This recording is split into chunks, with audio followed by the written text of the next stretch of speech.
it possible to eliminate stressful things? Then look for ways to reduce the impact of those things. Perhaps one way is by managing your time or your tasks more efficiently. Another thing is we want to try to see things in a different light. What stresses you might not stress someone else. The difference might be in viewpoint. What do I mean?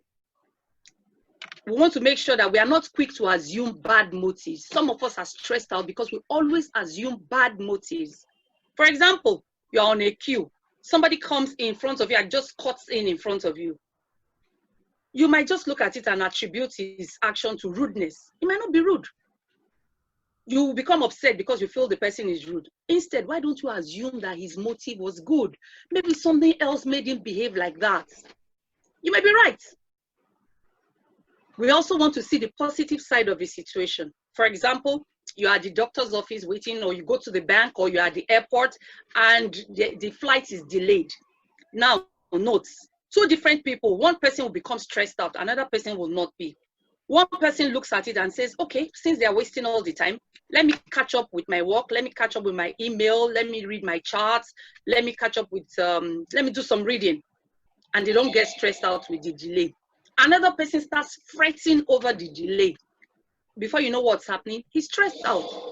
Before he gets to his destination, he's already tired, he's weak, he has body pains all over because of the viewpoint. Keep the bigger picture in mind. Ask yourself, this problem, that this big issue today, will it be there tomorrow? Will it be there next week? Try to distinguish between minor or short-term issues and more serious issues. We need to be able to do that. Another thing that helps us to be able to cope with stress is to be orderly. Some people are just scattered. We need to try to maintain order in our lives. One thing that can contribute to disorder and stress is procrastination. And when you keep procrastinating, your work keeps piling up. So why don't you make a practical schedule and stick to it? Identify and correct any attitude that causes you to procrastinate. So that way you don't stress out yourself unnecessarily. We also have to pursue a balanced lifestyle. Workaholics. Some of us, we say, I'm a workaholic. We take pride in it. Workaholics can deprive themselves of the benefits of hard work. They may have no time or energy left to enjoy what they have worked for. So we have to have a realistic view of work and money. More money does not necessarily mean more happiness. In fact, one time richest man in the world, Paul Getty, say, to him, it's like more money sometimes equates to unhappiness. In fact, it has been said that the plenty belonging to the rich one does not permit him to sleep. So we want to try to live within our means. We need to make time to relax. You relieve stress when you do things you enjoy. However, passive recreation such as watching TV may not help for someone who is stressed. You now decide you just want to be in front of the TV. Most of us here will attest to the fact that if you spend, for example, you just take a Saturday and decide that today I'm just going to sit down and be a couch potato and just be watching TV throughout, at the end of that day, you'll be tired, you'll be having body pains, you'll be stressed out. So we're not, passive recreation doesn't necessarily help to relieve stress, especially even in this time when every time you put on the TV, you're seeing something that is annoying and making one unhappy about what's going on around the world and even within us here. So we want to be careful about that. Then we have to keep technology in its place. Avoid constantly checking emails, text, or social media sites. Unless the situation warrants it, do not check work-related email outside of working hours, except it's absolutely necessary. Some of us, we finish from the office, we'll carry the work home and continue. We have no time to rest, we have no time for our families, we have no time for any other thing. Workaholics can deprive themselves of the benefits of their hard work. We want to remember that. Then we need to take care of our health. Regular exercise promotes better health. We need to develop healthful habits. Physical activity can lift our mood and improve our body's response to stress. We eat nutritious food and we try to avoid skipping meals. Some of us are guilty of that. We skip breakfast because we're in a rush. Then we get to the office, we end up in one meeting after the other, we end up not having lunch. Then before we know what's happening, we get home late. That's when we now want to eat, maybe make up for lunch and dinner. Then our body will now start processing the food instead of helping us to regain ourselves while we're sleeping. So we want to be sure to get enough rest. We also want to avoid harmful solutions to stress. Some people, to solve stress, they either smoke or they take drug or they abuse alcohol. In the long run, all these things just heighten stress. Perhaps it will even rob us of our health and our hard-earned money. If we're really stressed, it becomes chronic stress. Then it might be time to see our doctor if our stress has become overwhelming. Because getting professional help is not an admission of failure. Another way we can help ourselves, according to Dr. Tim Cantofa in the book Overcoming Stress, he has a chapter there that says, kill your stress with kindness. Treating others kindly, according to the author, can promote health and happiness. On the other hand, an unkind or cruel person makes himself unhappy because he will alienate himself from every other person. We may also get relief from stress by treating others kindly. For example, we do not want to make harsh or unrealistic demands on ourselves. We also want to treat ourselves kindly. Some of us, we don't believe in ourselves. We belittle ourselves, we malign ourselves. Now, there's this saying that you should love your neighbor as yourself. If you don't love yourself, how do you love your neighbor? Because you're supposed to love your neighbor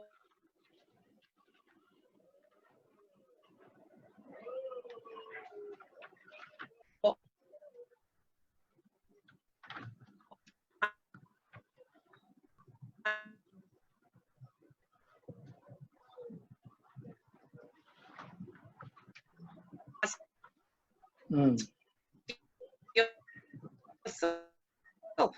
So we want to reset, investigate, and even eliminate of how you use your time. Then look for ways to and behaviors towards an offender. So if somebody offends you and you quickly forgive, you help to minimize stress related. This has worked for me. I know it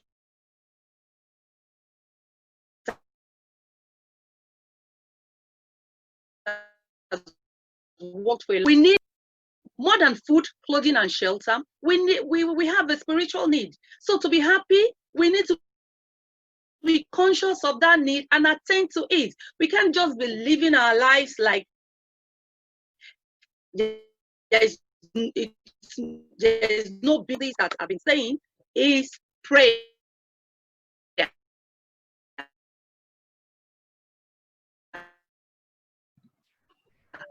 Prayer and wholesome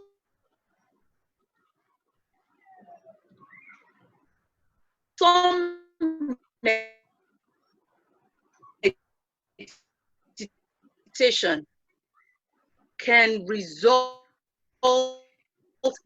in deep inner peace. We need to spend time on reality. We all think we read it because when we do that, we gain practical wisdom and thinking ability. And this will help us to be able to know where to put things in their proper place.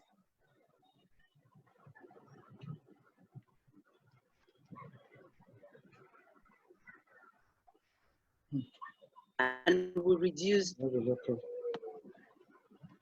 Wow, wow, wow, wow. Thank you so much, madam. I really appreciate this section.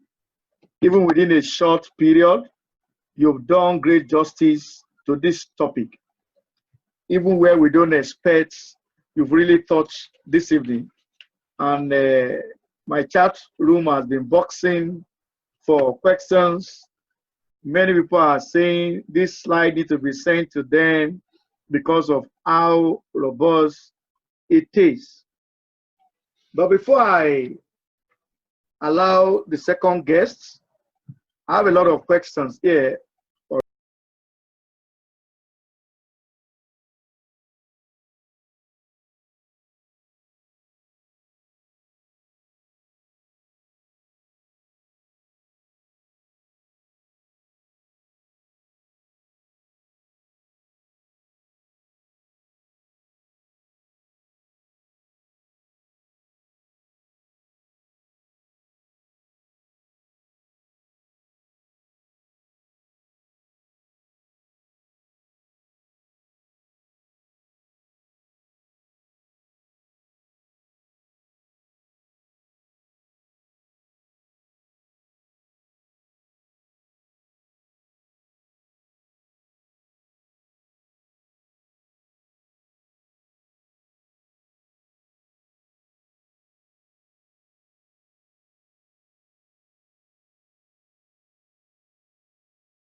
Okay.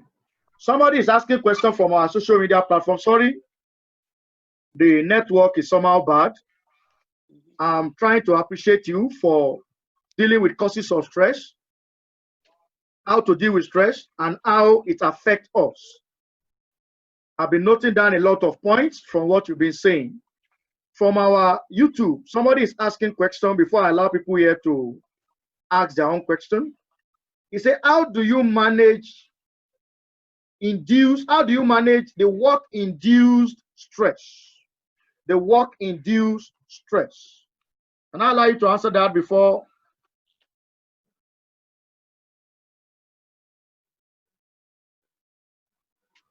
All right. How do you manage the work-induced stress? Okay. You want me to answer that? Yes. Okay. Like I said, you have to, 1, have a schedule. 2, set priorities. For example, you have a boss that is like, because they know you work hard and you do good work, so they want to give you everything to do. You need to make it clear to them that it's not all about you. Every one of us here on this platform know that no matter how hard you work, if something happens to you today, our bosses are going to look for somebody tomorrow to do that work. I'm sure everybody agrees with me. So knowing that, let us know our limitations. You don't gather both your own and another person's own and add everything together because you want to be a superman or a superwoman. Once work is getting too much, you need to know where to say, I stop here. I need to take a break. I need to rest. It's important because if you consider if you go back to all we've discussed today, you find out that if you take too many things on, your body speaks to you. It breaks down. And once your body breaks down, you know you're the one who betrayed your body. And that's it. They find someone else to do the work. And then you're left with either one horrible illness, God forbid, maybe stroke or something. Nobody's going to use somebody who has stroke at work. They're just going to tell you, sorry for the next how many months. After that, they'll find something to do. Human resource will write you a letter. And that's it. Wow. When your appointment carry 5 p.m. to close at work, and by 5 minutes to 5, your HOD begin to pile up some work for you to quickly finish before you leave. And you know if you kickstart this job in the next 2 hours, you will not even finish. What do you do? That's what somebody is that a question from someone? Yes. Like we said, this issue of stress is actually an individual responsibility. Dr. Shegun, for example, cannot come and help you to distress. I cannot come and help you to distress. So if you're under stress, your boss brings work 5 minutes to, do you know that if I were able to see that person that asked that question, I would say, don't you have some people in the office who 1:45, they will close and leave their work and come back tomorrow and do it? What's going to happen? They're just going to say, oh, this person, he didn't do what he's supposed to do. Then you'll add the person's work to your own. So we should be able to be firm. Be firm. And the only way you can be firm with those you're working with is if you do not underrate yourself. You have to place yourself in a position where you know your worth. Once you know your worth, you will be able to say, right now, yes, I'm done. I'm tired. It's okay. Tomorrow, I'll continue. If I continue at this rate, I'm just going to break down. So I'm out of here. But we also do not want to be the type that procrastinates. You know, I talked about that. A lot of people allow their work to pile up, and then they start complaining that they're having too much work. So let's not allow our work pile up. Let's do what we're supposed to do. Let's be known as hard workers, but reasonable workers. Please note that. You're a hard worker, but a reasonable one. Let nobody give you a reasonable work. Yes, you work hard, but you also work within the bounds of reason. That's nice. We should be reasonable. I wish and pray we have the boss that is understanding, that will not be able to over-labor us. Somebody is contributing from the back end. He said, learn to take a break from work.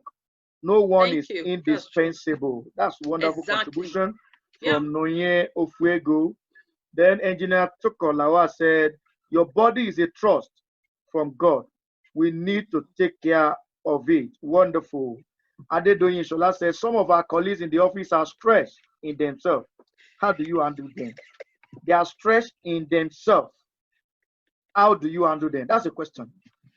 Yes, some of our colleagues when you're looking for the definition of stress, some people, you can use them as a definition of stress. They can stress you out. But like I said, you need to find out what is it that they are doing that is stressing you out. Is it that they leave their work and so you end up doing their work? Is that what it is? Or is it their character? Or is it the way they talk? You need to find out first what it is. Once you identify and you can isolate what it is that they're doing that is stressing you out, then you can now deal with it. You can deal with it, for example, by going to talk to them. Excuse me, Mrs. Ishola, if I were to use that as an example. You need to do your work. For the past 2 weeks, I've been doing your work. You need to please pull your weight here around the office. Or, I do not like the way you talk. I don't like the way you talk to me. You need to be more calm. You need to use less abusive words. We have bosses, we have colleagues that any little thing, they use abusive words. They don't even realize that it is not good office etiquette to abuse either subordinates or even colleagues. So you talk to the person. If the person refuses to change, you can take it up with HR. And if you feel you cannot do that, then if there is a way you can put them aside, just put them aside and move on. Wow. Thank you very much. You can take it up with HR. Okay, please, somebody is try to mute yourself there. I can't find this person. Hello. I can't find you from here. Is it Mr. Pedro, please? Can you mute yourself? Okay. So I want to take a question now from Mr. Oba Innocent. Mr. Oba Innocent, let's take your question. Just 2 questions before we go to the next speaker. Thank you very much for that response, ma'am. Thank you. Thank you. Okay, Oba Innocent, can we take a question? Then Mr. Sheyi, just one questions. Then we go to the next speaker. Wonderful. Okay, you can mute yourself, Mr. Sheyi and Mr. Oba Innocent.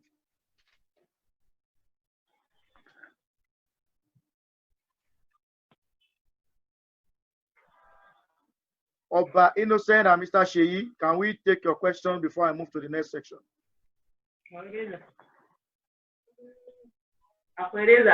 Okay, let me ask Mr. Sheyi a question. He said in a situation where you are given a target and the company policy says you must close at a particular time. You want to close at that particular time, and if you must, you may not be able to meet your target. Okay, I think you've talked about something like that. He said the company policy gives you time to close and you have to meet target. And if you have to close that time, you can't meet target. What will you do? Okay. And let me use a practical example in this COVID period that we're in. We know that the government has said to us here in Nigeria that we resume at 9, we close at 2. That's the rule for us. Mm-hmm. And we come Monday to Friday. Before it was staggered, but now Monday to Fridays, we come to work. Now you resume at 9 and you're to close at 2. Remember what we're discussing. There's good stress, there's bad stress. Bad stress is where you are continuously on high alert. You're supposed to close at 2, you close at 6 today. Tomorrow you close at 8 p.m. Next tomorrow you close at 8. The other day you close at 6. Now, stress is piling up. We're not talking about a case where, oh, you're supposed to close at 2, but you have a target. And so today you need to just work extra to be able to meet up with your targets. That's not bad stress. That's not what we're talking about. We're talking about continuous negative way of doing things, of living the life, so to say. That's what results in bad stress. So we need to be able to distinguish the two. Then ask yourself, you have a target to meet. What's disturbing you from meeting it? What's disturbing me from meeting it? Was it that I left it to go and do something else, and so I've eaten into the time I will have used for this work? You as an individual, I as an individual, I'll be able to distinguish it. I'll be able to know. I can't, from where I'm sitting now, be able to say you have a target, you don't meet, or time is going, you need to leave it and zoom. No, it depends. There are a lot of factors surrounding it, but just note that continuously being on high alert, putting your body on a flight or fight mode, which is what stress is all about, is where the problem is. Wow. Thank you very much for that great response. Before I move to the next speaker this evening, Mr. Kazim Saliu is asking, due to stress encounter, we will not be accused of insubordination for not attending to an urgent assignment when expected.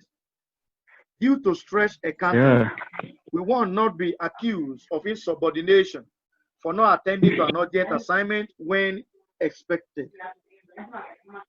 Okay. Now, the question is, what kind of worker are you? Are you known to be a worker that can be relied on already? Are you a worker that your bosses can rely on? Are you somebody that take your task seriously? Are you somebody that try to do your work diligently?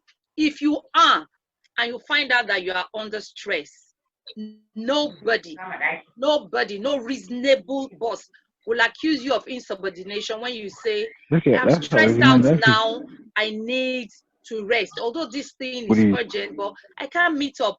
Okay, let me give an example. During this COVID period, you feel your throat itching you, you're coughing, you're feeling shortness of breath. Tell me which of us will come, no matter how urgent that work is, which of us will come to work? And if we come to work and come before our bosses and we start to cough or we start to complain our chest and all that, are they not the ones who will tell us to leave? They will tell us immediately to go. So you see, it depends on the situation. Why won't they tell us that because they are taskmasters? Why don't they tell us, sit down there and be coughing and be and hold on to your chest and maybe spread whatever you have to everybody? They are the ones who will tell you to quickly leave. So if they can tell you to leave at that point, why do you think, if you're a good worker, why do you think they will insist when you're not feeling okay or when you're stressed out that you must continue? The important thing is, ask yourself, what kind of worker are you? Even in normal situations, do you live up to your responsibility? Because if you live up to your responsibility, you do your work when you're supposed to. It's like you're saving in the bank for a rainy day. You're saving for the day when you will need that time out. Responsible workers, when you come to your boss and say, sir, I need to be somewhere, he does not even question. He says, it's okay, it's okay. Or if you say, oh, you need this work to do, say, sir, I'll come back and I'll get it done tomorrow or something. He believes you because he knows that you live up to your responsibility. But if you're the type that they have to chase after, they're using the phone to chase after you, you're at work and you're stealing your boss time, using it, either you're watching something on whatever it is, or you're chatting or something. Your boss, when you now say you need time off, your boss is like, you have been on time off all this while, my dear. Don't tell me, I don't want to hear. Thank you very much for that. Thank you. I have too many questions here, but you know, I need to allow the second guest. But let me allow Oba Innocent first to ask his questions. Mr. Oba Innocent, can you ask your question briefly? Then Dr. Amedri. Okay. All right. Thank you so much, everyone. I really appreciate you, Mrs. Bridget Gold, for your wonderful teachings. Now, you mentioned something when you were talking about how to deal practically with stress. You said the first thing you mentioned was that we should not be anxious about tomorrow, now, which is well stated in the Holy Book. Now, I want to be practical on this.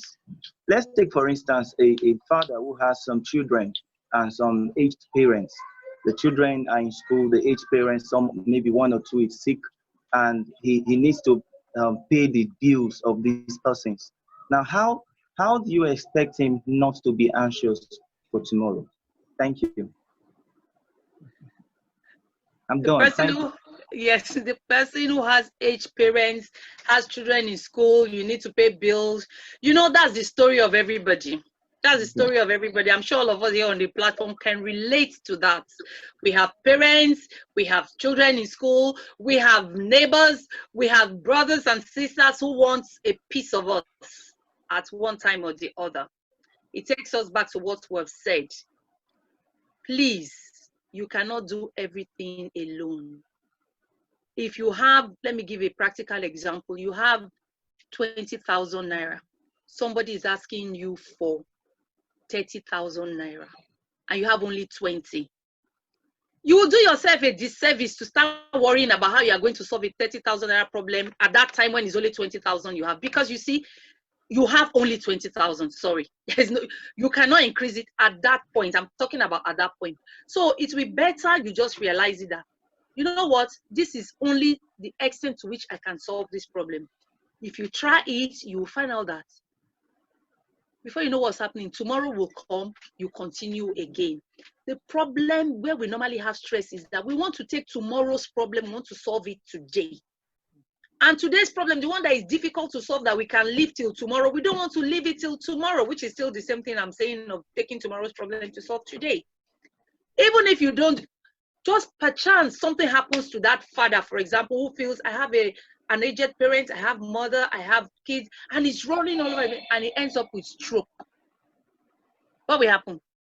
Will the children, will they not survive? They'll survive.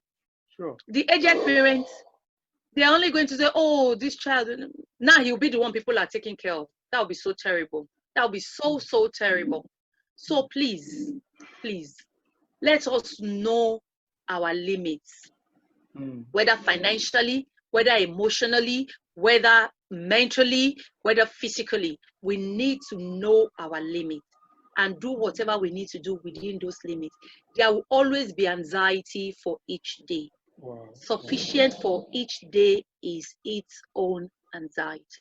Wow. Thank you so much, Dr. Gold. Vokeri Albif she's thanking you. She said, kudos to you, Dr. Gold.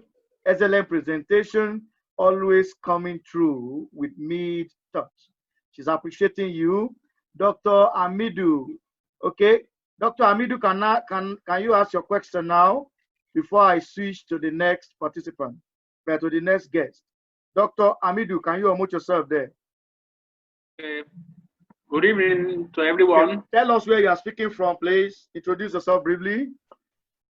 I'm Dr. Amidu Jimo. Okay. I'm speaking from Kogi State University, Ayangba. Good. You're welcome. Are you hearing me? Yes, we can hear you. So we know that some elements that we used to say in the proverb that no pain, no gain. Because some people who believe that the more your stress big, the more we are going to be, we are going to achieve gain in the near future.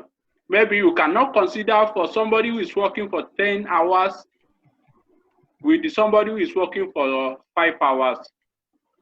The production is going to be different. So how can we relate that word with this with the topic of we are discussing? Did you get my question? I got your question, sir. Thank you very much. Thank you very much, sir. I got your question. No pain, no gain. Normally, we use that phrase when we're exercising.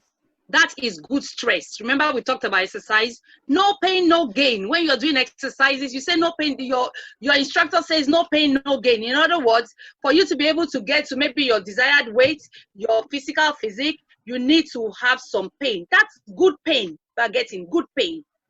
We're not talking about pain that is cleaning you out mentally, physically. That's not what we're talking about. Remember the Pareto rule, 80-20 rule. Don't think that it is the 80% of work that is going to give you all the advantage. Remember, because you're saying something about You work 10 hours, so you are working 10 hours does not necessarily mean that you get more than the person that is working 5 hours. The important thing is, what did you put into your 10 hours?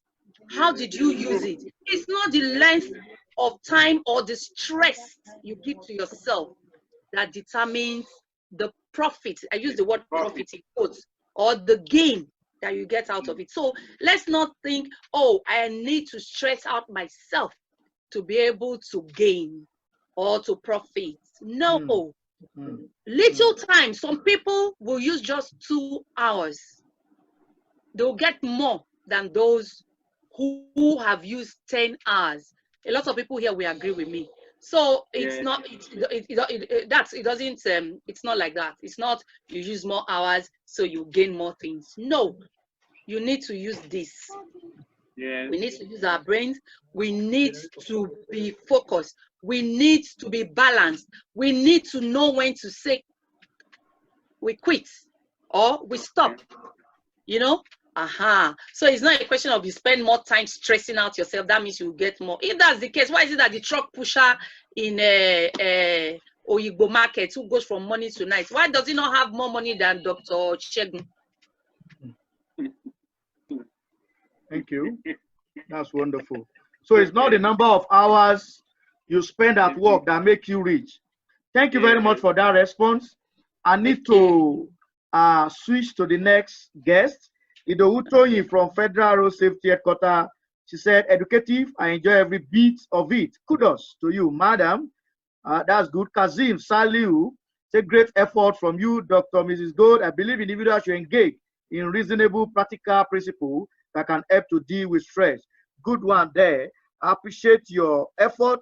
A lot of comments coming in, but I won't be able to take all because we still have the second guest waiting for us. I have about 7 more questions here, but I won't take that until when the second guest completes the question. Victor Awoni, the Deputy Director Training, Area Management Industrial Training Fund. I have question again from Adelake Araromi, State Council, Ministry of Justice, Lagos State, Assistant Director, Nature Care, Healthcare. And of course, I have Deputy Director, Federal Airport Authority, Adedoyin Shola, and Evan Adebo. Many of them, I will take your questions later when we are done with the second section. Thank you, Dr. Bridget Gold. We've spent about 1 hour with about 45 minutes with our first guest, and it's time to open the floor for the second guest. I'll be balancing what we've been looking at since. I know she's going to dig around all what we've been sharing together with Doctor. Let me welcome this evening my friend and a great certified trainer, a professional to the core, HR specialist, Ngozi Enite. Okay, you are welcome this evening, Ngozi Enite. Good evening, Dr. Segun. Good evening, everyone. Can you hear me? Yes, we can hear you. Okay. Thank you very much, Dr. Bridget Gold. That was a very beautiful presentation. I enjoyed every bit of it, and I learned so much. So without wasting most of our time, let me go straight to the business of today.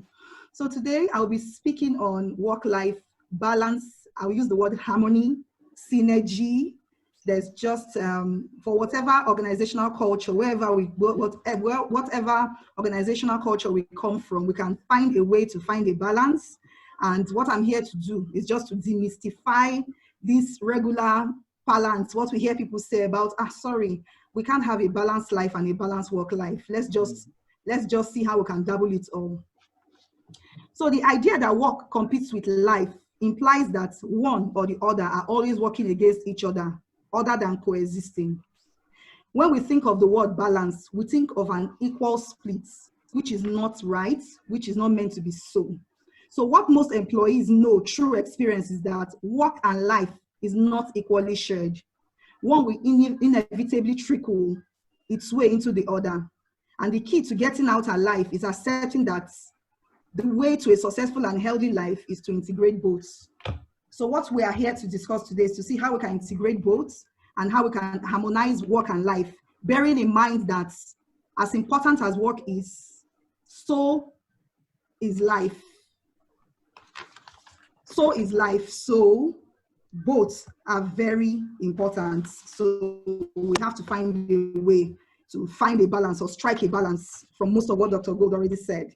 So let's even start by knowing what harmony is. Because here we are discussing work-life harmony. We're trying to look at how to harmonize work and life. Harmony is a pleasing arrangement of internal calm within you. Working in harmony is about feeling good about what you are doing. So no matter how busy your schedule is, it's being able to move from work to your from your professional life to your personal life without any issues and hitches. And of course, this can only happen when you enjoy what you do.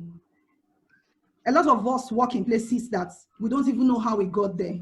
You got out of the university, you studied a certain course, you expected to be in a certain career path, and then you don't find yourself there because that's the only job that is available. So most times, having to balance your life around these kinds of issues are always the problem eventually.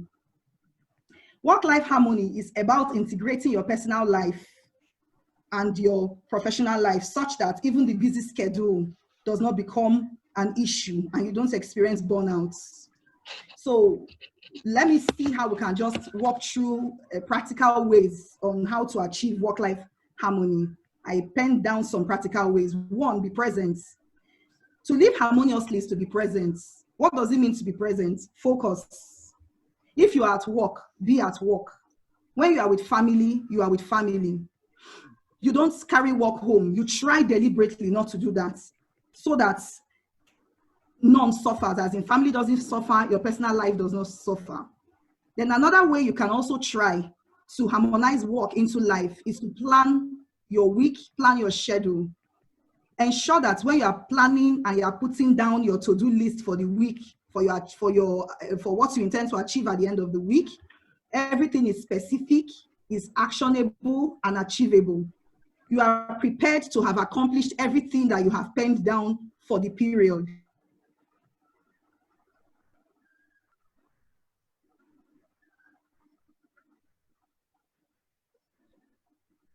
At the end. Then time management is very key if you want to have a balanced life and you eventually manage your time. Perhaps of us do not love what we do. We just found ourselves, time management is very key.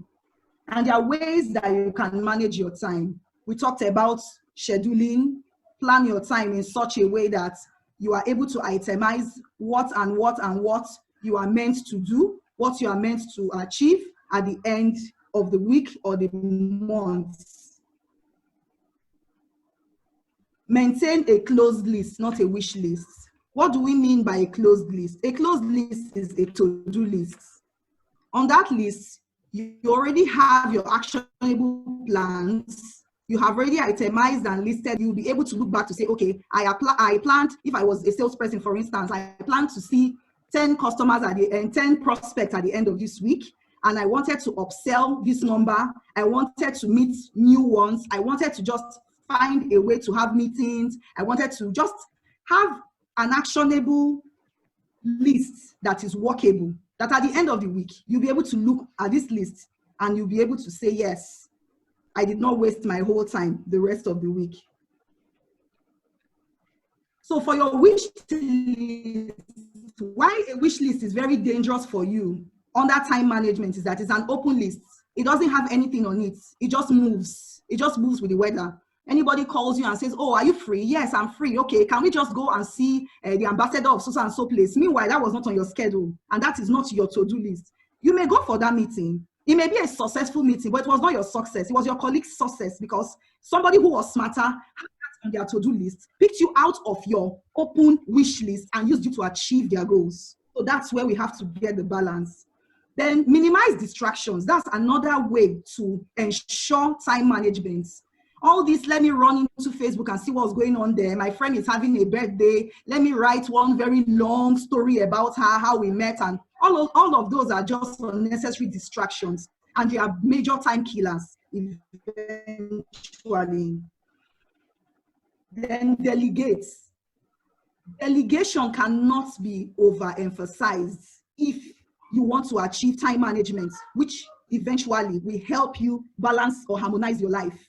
If you want to have a life outside of the office, do not insist on doing everything. You must learn to delegate. You must learn to relinquish some of the informations that you have. Otherwise, you'll be called at every point in time, and that is not proper management, and that is not even good leadership. Succession planning should be at the front burner. You should have people that work under you that you can train to know what you know, so that you can at least have a life outside of work. Because when you make yourself the front person, the one that everybody needs to call when they need every and any information at work, then you can never have a balanced life. You would never enjoy life outside of work. And then you come back home complaining of serious burnouts, you know. So others may have mistaken and thought that, oh, when I relinquish these informations and I let people know what I know, you know, there must be something I am missing out. We have some people who do not. I worked in an organization where when I got in there,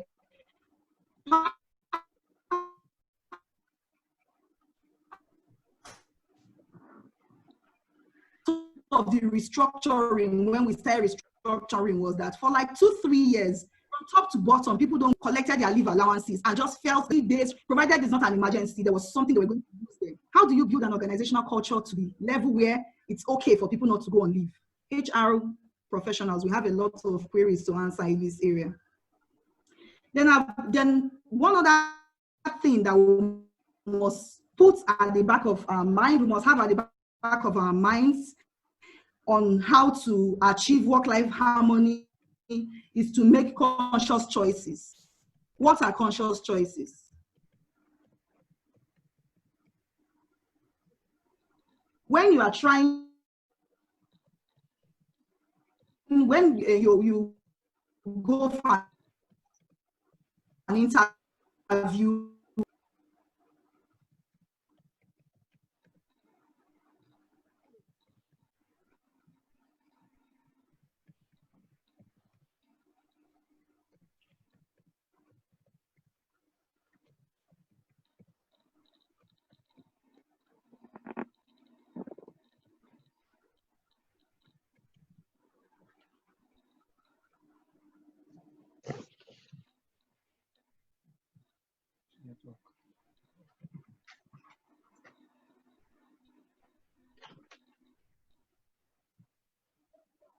Okay, I think we're having network issue there.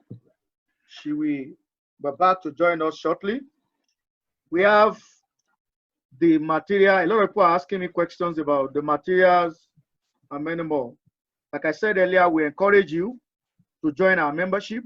You have enough to benefit. The materials are available, and the participant certificate for each of our programs are available.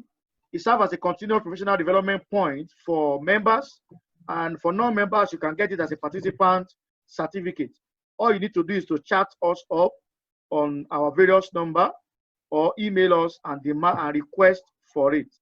For you to be a member, you enjoy discount on our programs, you enjoy some of our items too for free. So I will encourage you to email us your profile for membership details so that we will get enough benefit of CLG. We have a lot of programs in stock for you, a lot of developmental programs to enhance your capacity and to enable you to do better in your workplace. Okay, I think she's back now. Okay, Madam Ngozi, you can continue now if you are back.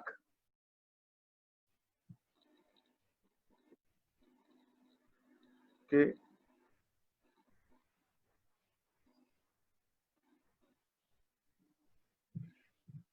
Okay. She's back now.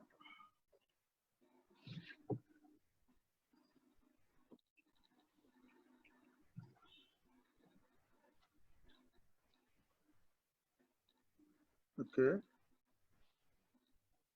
I think it's network issue from our side, and she's able to navigate her way into the oh. Okay. Ngozi, you Oh, I think she's having network issues. Just 1 minute. She will join us.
Okay.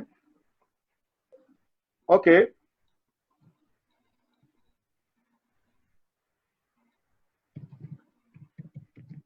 Welcome.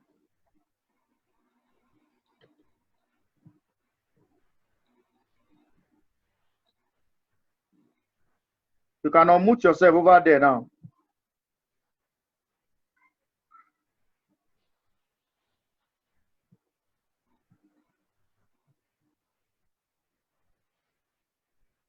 Okay.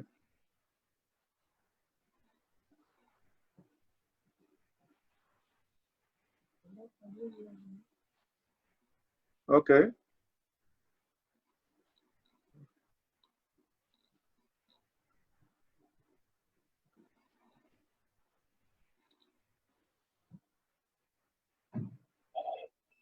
Can you hear me now? Sorry I for can the hear you. hitch. Yeah. Can you hear me now? Yes, yes, we can hear you. You Can can you hear continue me? now. We can hear you. Yeah. Okay, so Sorry for the network issue. no, it's okay. It's one of those things. So what we're talking about time management, you know. So for time management, we are done with time management. Then another way again to live harmoniously is to to experience balance in your life is also to exercise, which Dr. Gold already mentioned. Exercising helps you a lot. It helps you think. It helps your spirit. What exercise does for you. You must stay active. This may be, of course, it's a no-brainer. Regular exercises that gets your heart pumping, running, walking. It's a proven way to increase the size of your hippocampus. I researched on that word. What that means, hippocampus means the area of your brain that deals with verbal memory and learning. So it's that part of your brain that stores information. So when you are overworked and you do not have a proper balanced life, you are not even productive as a staff. Your memory begins to shrink. But what staying active does for you is that it expands that area of your brain that helps you memorize, and helps you deal with verbal learning. It stores long-term memories. It makes those memories difficult to forget. It cannot be overemphasized. We must get our 7 to 8 hours long sleep as adults. Why? So that our ability to think both quickly and creatively is dependent on the amount of rest. We can meditate. Resting could be meditation. We must find ways around making sure that we are not stressed. And I want to give us practical ways, you know, that we can practical ways that we can, you know, work around working such that you have your job, you have a professional life, and none suffers. think about your personal values. What personal values do you have? How does this personal value relate with the kind of career you have or the kind of job you have? Because some of us have our personal values, we have our visions, we have our missions. And what I always tell people is that always ensure that even if where you work does not align with your vision 100%, there should be some similarities so that harmony can be achieved. Their organizational, their vision and mission says that, okay, their core values include honesty and integrity. And then you hear your boss blatantly lie to a customer, for instance. Let's say the customer made a request, a requisition for some goods, and you know as a staff that these goods are not anywhere within reach. Maybe they're in Lagos and you're in Abuja, and you hear your boss telling the client or the prospect now that a request has been made as we speak, you know, the goods are on their way to being delivered at your office. I don't think you will have internal calm. Because if we are saying that your harmony is internal calm, if we are saying that harmony, you know, you are trying to find a way to harmonize work and life such that there will be a balance and such that your personal values, you know, could be attributed to work. In an organization where honesty is not there, integrity is not at the front burner, how do you cope? Those are the little things that we do not look out for. Then when we talked about making personal choices, I mean, when you are picking a job, there are some questions that we do not ask during interviews. When I go for interviews, when they are done with their questions to me, I ask them questions on work-life balance. What do they have on their policy for employees on work-life balance? And I try to look at their reactions so that they don't lie to me. I don't get into trouble when I start working with these people. I ask questions as detailed as, what if I wake up and my nanny doesn't show up to take care of my kids and I have to call in late for some reasons? What kind of reaction will I get? I watch out to see reactions because these are the things that will guide you.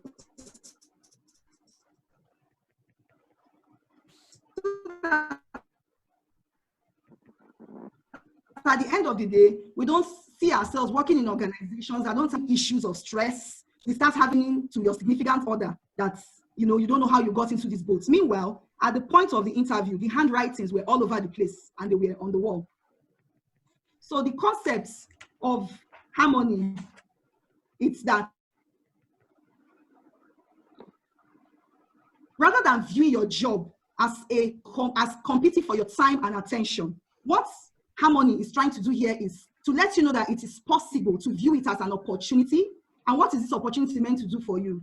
Exemplify, strengthen, and reaffirm your character, both at work and at home.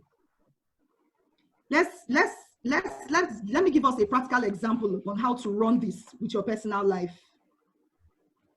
Let's assume you have a significant other or you are married and you don't run your significant other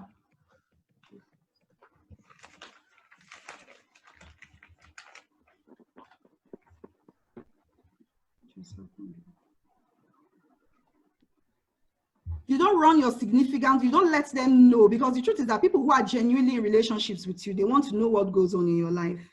When they ask you how is work and all you tell them about work is fine, they look at you and they know that work is not just fine. Sometimes you should respect your spouses and your children to the level where you can complain. When there are genuine complaints, complain.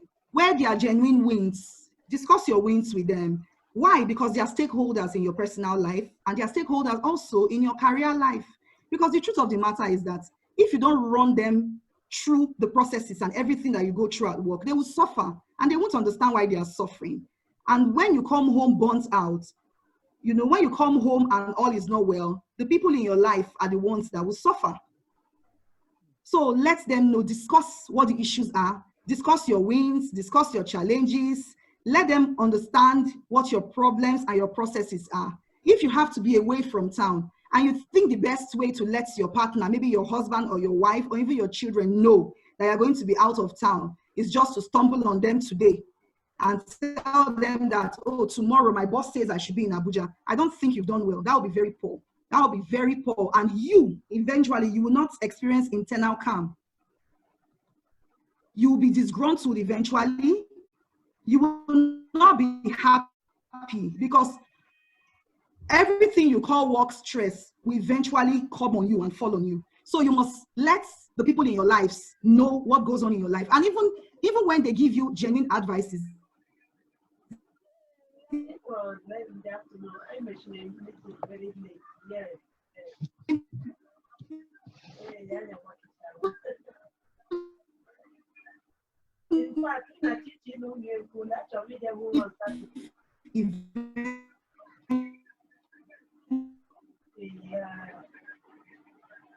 Actually, you won't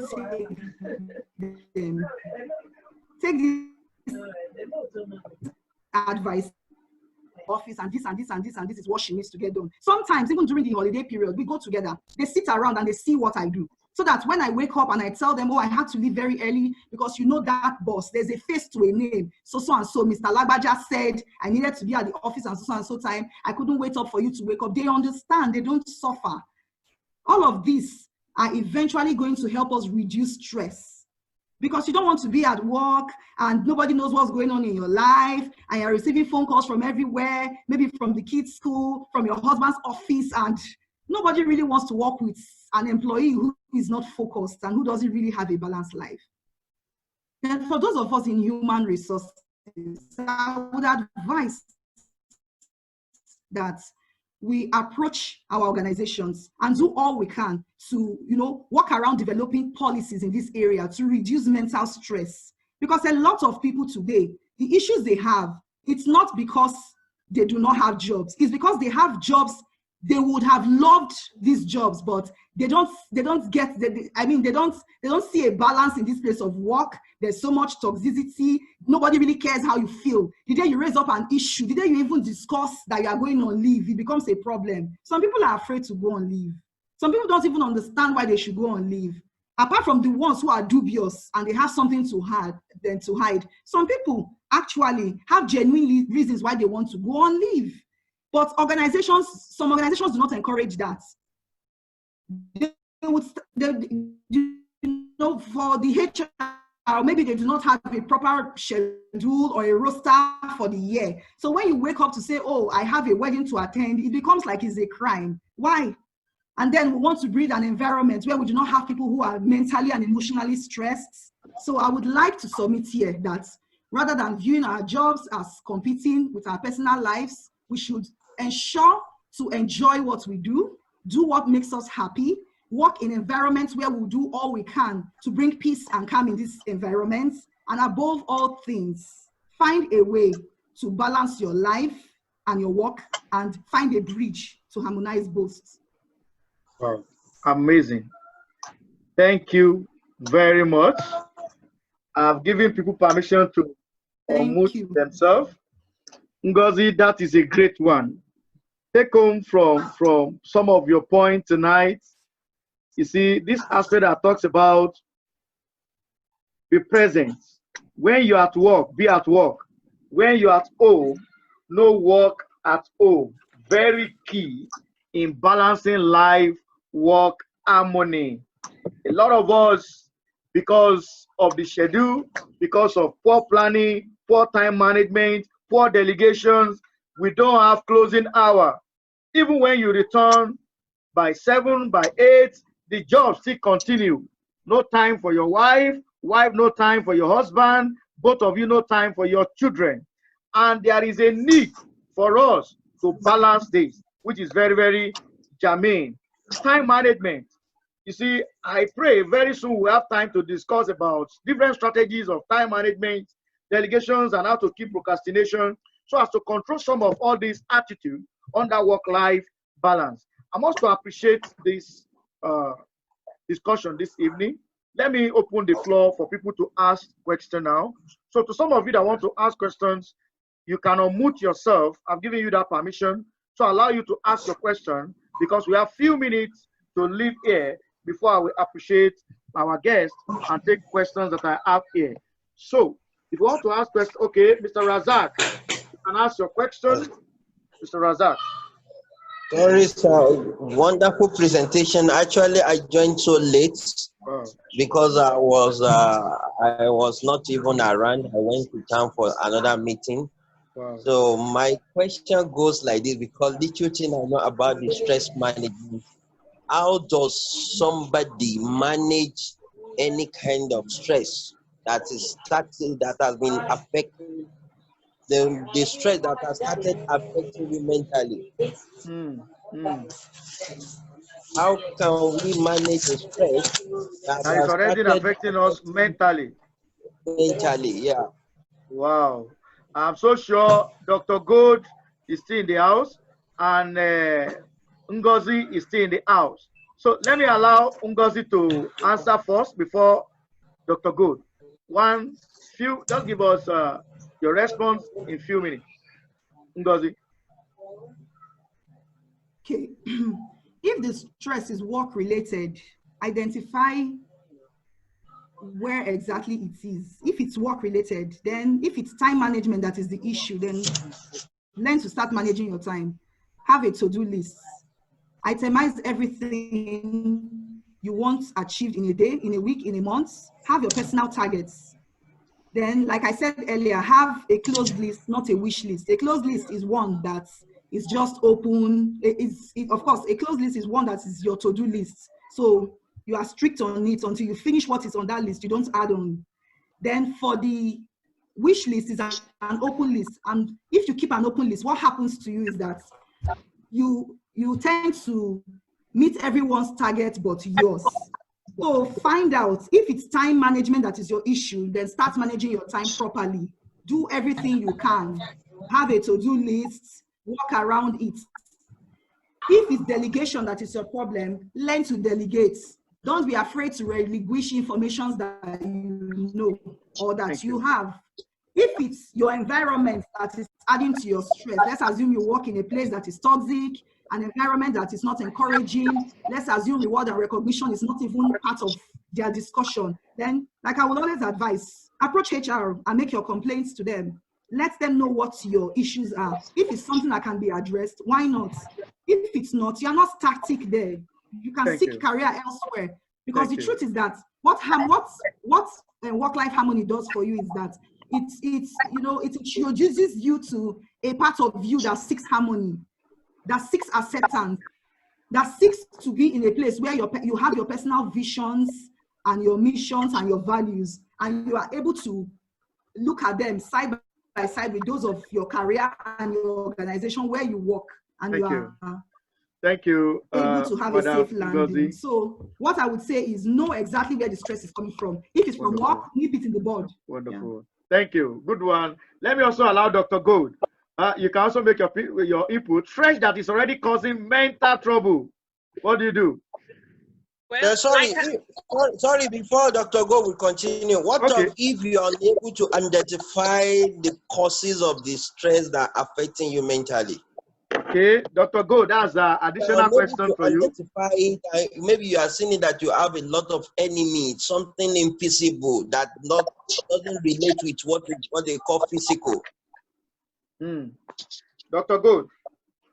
Okay, the little I'm going to add to that is that once stress is beginning to affect you mentally, you need to seek help. I said that. You need to seek professional help. If it has gone beyond, like the wonderful presentation by Mrs. Ngozi Enito Okoro, wonderful, wonderful presentation. I enjoyed it. From what she said, you try to put into practice some of the practical things that she has said, and you find out that it's not working, and it's beginning to affect you mentally. You need to seek professional help. The problem with us in this side of the world is that we do not know how to seek professional help for stress that has affected us mentally. We attribute it to, my brothers and sisters here know what I mean, all sorts, in the village, your next door neighbor and all that. But in other climes, you go and see a psychologist. You discuss your issues. you ask you questions. By the time he finish with you, you'll be able to identify what your stressors are. So it's high time we begin to step out from what we know around us here and start thinking of other ways to address it. Once stress starts to affect you mentally, you need professional help. You just need professional help. Thank you. Thank you very much for that input. You need professional help. Very important. I have in the house this evening the CILG African Director all the way from Ghana, Dr. Adams Bediako. Dr. Azare, can we hear you from there? Dr. Azare from Ghana.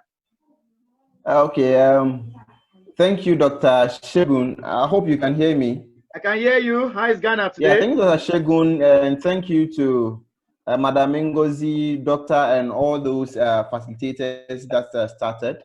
And a very good evening to everyone who is on this noble platform.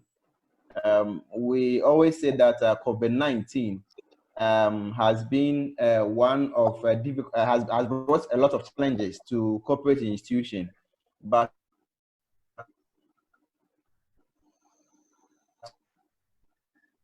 to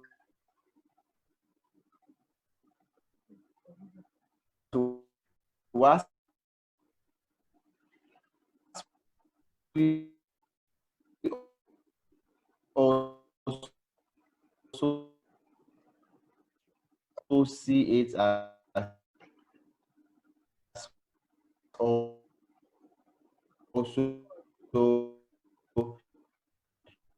I think we're having a network challenge there. A way to bring out innovations.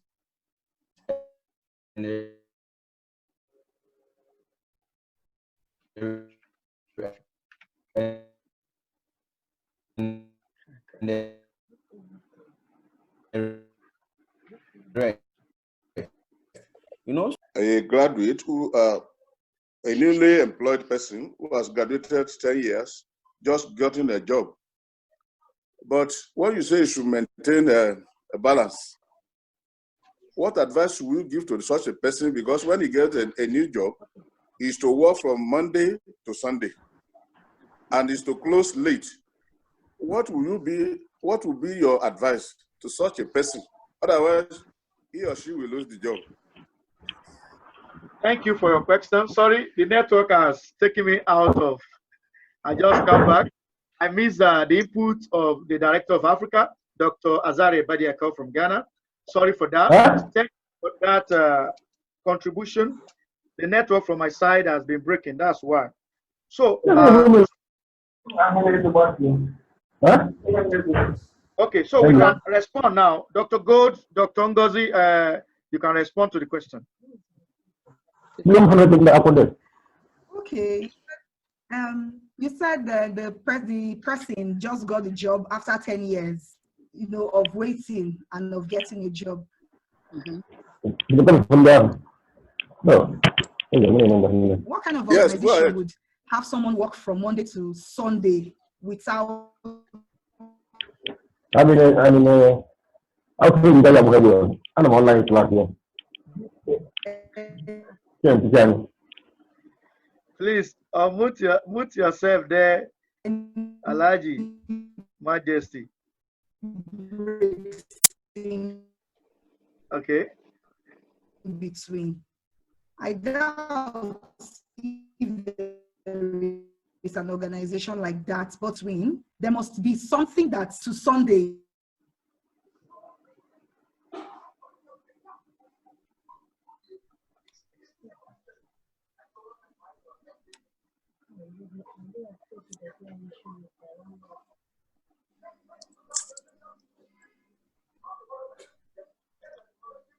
Okay, I think it's a network challenge from there. Okay, I can't hear Ngozi anymore. Dr. Gold, can you make your input to that question? Okay, well, he was asking somebody who has been unemployed for about 10 years. He now has a job, and they're asking him to work from Monday to Sunday. What is he to do? I guess that's his question, right? Yeah. How will he maintain balance? How will he maintain balance? Like we've said, from what Mrs. Ngozi said and what I said earlier, nobody is going to help anybody to maintain balance. We're only going to give tips. We will continue listening to all these kind of programs. You get tips, you get ideas. What you do with it is left to you. Nobody should ever think he is indispensable. Every single one of us here listening know that we are not indispensable. If you fall sick, during this COVID period, some of us have lost our colleagues, hardworking colleagues. We lost them today. The next day, somebody else is doing the work. So that you have been unemployed for 10 years is no reason why you allow people to work you into the grave. We have to learn to take a stand for what is right. And before you start taking a stand for what is right, or before anybody will listen to you, you must be somebody who does good work. I said it before. You cannot be somebody who is lazy at his work or who does not even know how to do the proper things. If you know your worth and you have built yourself and you know where you're going in life and you've built yourself accordingly, you should be able to say no when people want to walk you into the grave. Because whether you like it or not, a dead person is of no use to himself, his family, or even the so-called boss who wants to walk into the grave. So the fact that you have not had a job for 10 years is no reason to allow them to come and kill the person, is it? You work from Monday to Sunday, no rest. It's even against the labor laws. Thank you. Thank you. I thank you for that. I want to allow Engineer Usman Adaji, the Federal Road Safety State Command, Abuja. Can you respond or make input to that questions? I understand you control a lot of workers under you, so you should be able to also give us an insight to that question. Engineer Usman Adaji.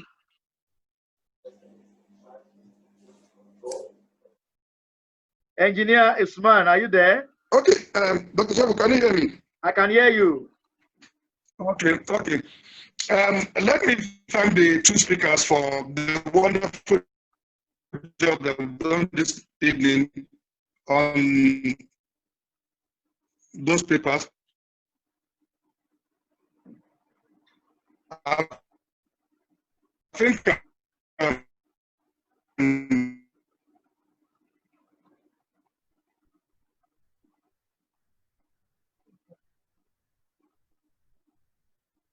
I think we're having network challenge there.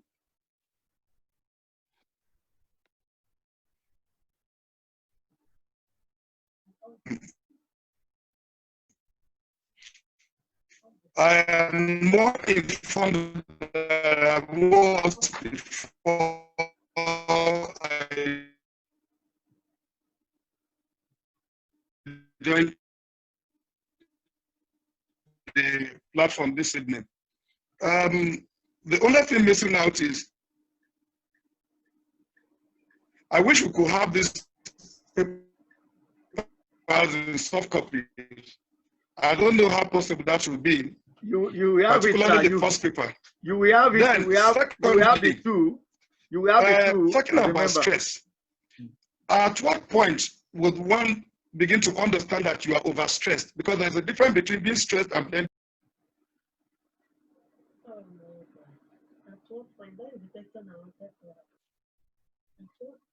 Okay, that's a good question. I think the network is affecting him over there. Dr. Gold, I think that question is for you.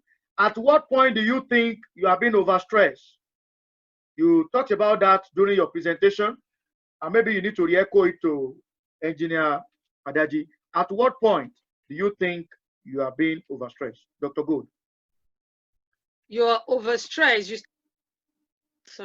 You start to notice that you are overstressed when you start to be unnecessarily irritable, unnecessarily anxious, you're depressed, you're having headaches you cannot explain, you can't sleep well, insomnia, you're having your headaches are tension headaches, you have muscle spasm, you're having difficulty even in your respiratory system. And even as a man, when you are having issues with performing your marital duties, you start to know that you're under stress. Do you know stress can lead to impotence? Yes. For we women, do you know stress can lead to you get home every time you say, I am not in the mood, and all that. Stress can lead to that. When you're having all these issues, know that you're stressed. Take action before it gets worse. Thank you for that input. Stress can lead to impotence, and it can lead to a lot of signs and signals over there. Let me allow Damilola Olayinka to ask her own questions. Thank you. Damilola Olayinka, please, you can speak now.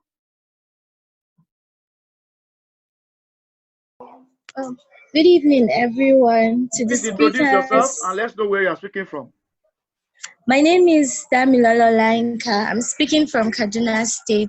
Thank you. It has been an interesting lecture. Thank you all to both speakers. My question is that most times we do not know what balance look like between our work and our personal life. So I want to ask, what does an ideal balance look like to either our loved ones or partner, so we will be able to balance both our personal and our work life effectively? Wonderful question. Do we still have Ngozi there? Yes, I'm here. Okay, please, can you answer that question briefly? Okay. How to balance your work and your life. We talked about not taking work home. We talked about being stressed at work. We talked about, for instance, if you are married and you have children, your children shouldn't suffer because you have a job. So you should be able to work and know when work should end. You should be able to know when to bond with your children, when to take them out, and when to focus on work. So when it's time for work, like I said earlier on, when we talk of harmony, you are harmonizing work and you're harmonizing life. So they understand when it's time for work, mommy or daddy has to go to work. And when it's time to be at their school functions or at their birthday parties or wherever it is you need to go with them, nothing suffers. So when it's time for work, you focus, you live in the moment. At work, you face work, you meet your timelines, your deadlines, you are not sloppy, you are not one that runs away from work. Then when it's time, even when it's on a weekday and you have to tell your boss that, for instance, you have to be at your children's graduation or whatever it is, and you are not one who is known for being lazy, you'll be allowed to go. So that's wonderful. That's great response. Like she said that you'll be able to face your work, do your run rates,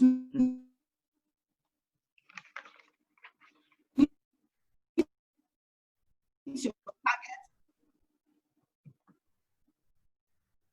Then when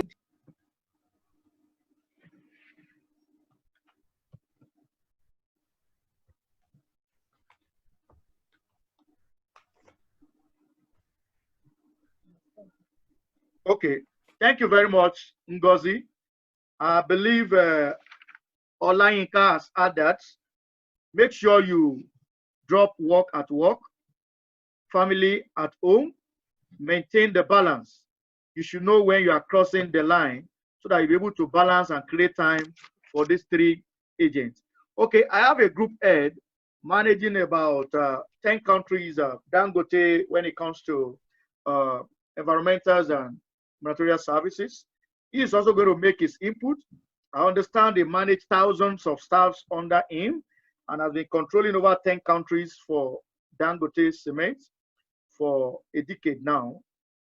Let me allow Mr. Lawal Toko to make his own contribution to the topic of tonight. Okay, so Mr. Toko, Lawal, can you make your input now? Okay, good evening, Dr. Shogun. Okay, can we know you? Please introduce yourself. My name is Engineer Tukur Lawal. I'm from Katsina State, but I'm now based in Lagos. Okay. I work for Dangote Cement Group. As you said, I'm head of environment and social performance. It's my second session here, and I think I love it all. Thank you. Thank you, Dr. Bridget, for that golden presentation. Ngozi, Dalo, thank you very much. I always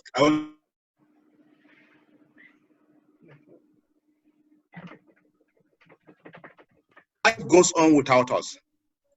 We are just a number.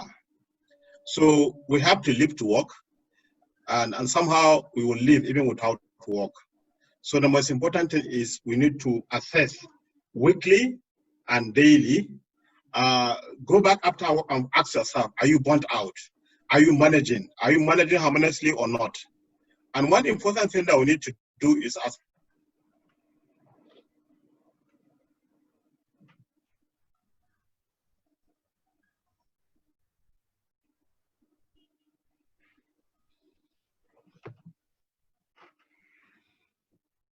he spoke to us about how we need to, go beyond our comfort zone to find out how things can work and how they cannot work. So one important thing is our team members are aligned in terms of how you show concern about work-life balance. Believe you me, they will challenge you and they will also advise you when they see you are burning out, and they will come to you and tell you this is how we can get this done without getting ourselves impacted health-wise.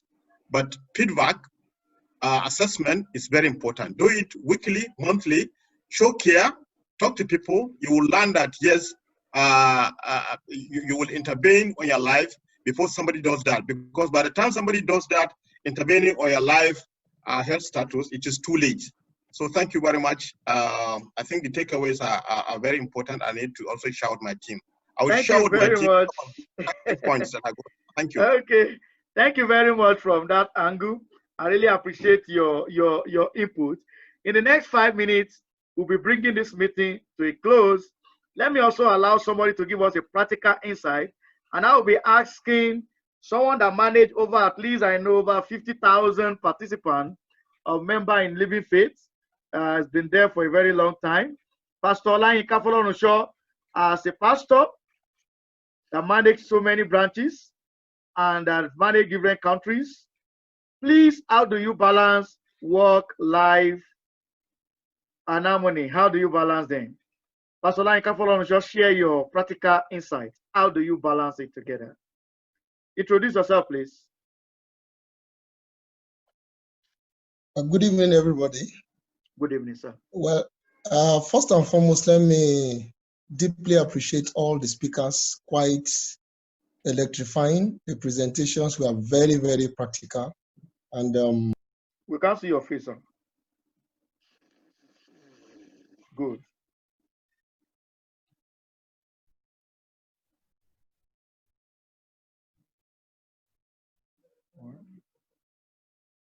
You are muted, sir. You are muted. You are muted. You can unmute yourself, sir. Okay. Can you hear me now, please? We can hear you now, sir. Okay. I want to appreciate the wonderful presentation of the two speakers. Quite educative and illuminating. And the presentations were quite practical, very applicable. Just like one of our speakers have said, the tips are given to us to go and practically apply them to our day-to-day life so that we can get the benefit thereof. I think the summary of what I want to add is the fact that harmony simply means God has put work into your life. You must put life into your work.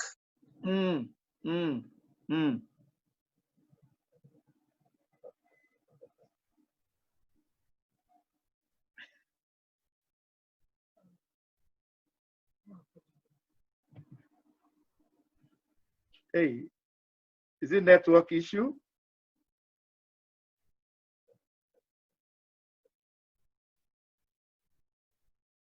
Hey,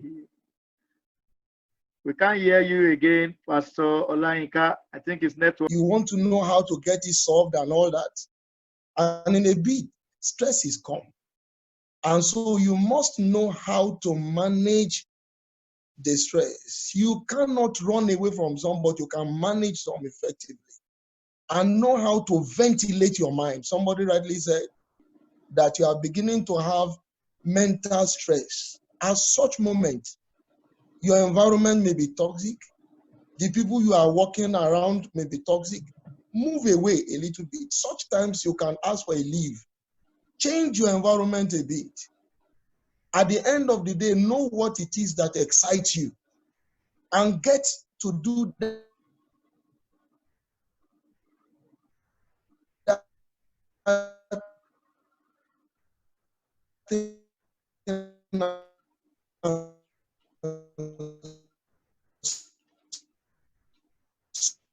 Such moment, let your spirit be lifted, because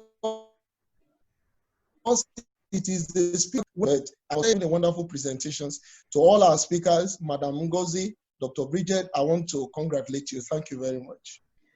Thank you very much for this. I have a great quote from you tonight. God has put work in your life, so you must put life in your work. We need grace to balance this. And I hope our listeners tonight, our participants tonight, have enjoyed their time. They've gained value and insight. I want to encourage you, don't stop. Keep attending our leadership program. If you are here to join us as a member of CLG, I encourage you to send your profile, send your CV to info@cilgnigerian.org. Let us assess you and send you a membership letter to join us. We have a lot of programs to enhance your capacity, to boost your leadership capacity, and to help you do better in your workplace. I want to really appreciate our two guest speakers this evening. You can see I've taken much of our time tonight. It's already 8 p.m. So we've spent 2 good, solid hours enjoying ourselves this evening. And I'm so sure you've got enough to jot down, to document, and to benefit. We are expecting an erudite leader who has been a vice chancellor in different universities in this country and still currently a scholar. We are expecting Professor Michael U. Adiku. He will be sharing with us Mastering Leadership on 5th of August by 11 a.m. Joining him is Dr. Justin Chinopere, all the way from Zimbabwe. He will be speaking from Dubai. So I want you to document this in your calendar. Make yourself available. Don't miss this time. These programs are free, as you can see it, because of the lockdown. Join us now so that you can get more info, because lockdown is making many of you to hear from us, especially non-members. After the lockdown, what happened? The network may not be as it is now. The connection may not be as expected. But when you join us, we have your details. We will always carry you along. We have a lot of programs coming up this year. We still have 2 international programs. We are believing God that our Dubai program will be achievable. We still have another program in Southern Africa that we are hoping to also attend. And of course, our global leadership program is coming up all the way from US and UK. That one is also free. The same way we attend the CLG Africa Global Leadership Program is also coming up. Connecting with our people from Europe, UK, and America is coming up. It's free of charge. Stay tuned to attend all our programs to enhance your capacity. Abuja Leadership and Governance is coming up on 26th of November, and we hope the lockdown will have been over for you and I to enjoy this season. I want to appreciate Dr. Bridget Gold this evening. Your time, I understand your busy schedule over there. I see from the back end here, a lot of your colleagues, friends from different branches, Abuja branch, Lagos branch, Mr. Adedoyin Ishola, the Deputy General Manager, Federal Airport Authority. I see a lot of them from airport, Oyedele Philip, Alebi Musa Abubakar, Oyedele Philip, Alebi Sadiq, Idakoba Peace, Idakwa Efe, and a lot of them attending this program. I also recognize Jumai Sarah from NAPTIP. Yeah, I recognize your presence in our midst this evening. Senior Legal Advisor from FAN, Noyere Ofuebu, Sir Charles Idakwa, a medical doctor, and others attending our program this evening. Norris Chioma from Chibis Venture, from Home of Glamour, and other places joining us on this platform. I recognize your presence. Budi Alele from Access Bank, money from and order from different financial institutions. I want to thank you, Ngozi Enite, for your time. You've always been a friend of the house, sacrificing your time, your resources to give us out of your numerous, valuable professional drum and wealth of experience. I must commend your leadership spirit, your encouragement, and all you've been doing, both at the back end to support the local chapter of Chartered Institute of Leadership and Governance. I want to appreciate everyone participating in this evening program. I want you to know that together we can do it together. Without you, we can't do it alone. So I want to really appreciate you all, and I want to celebrate you.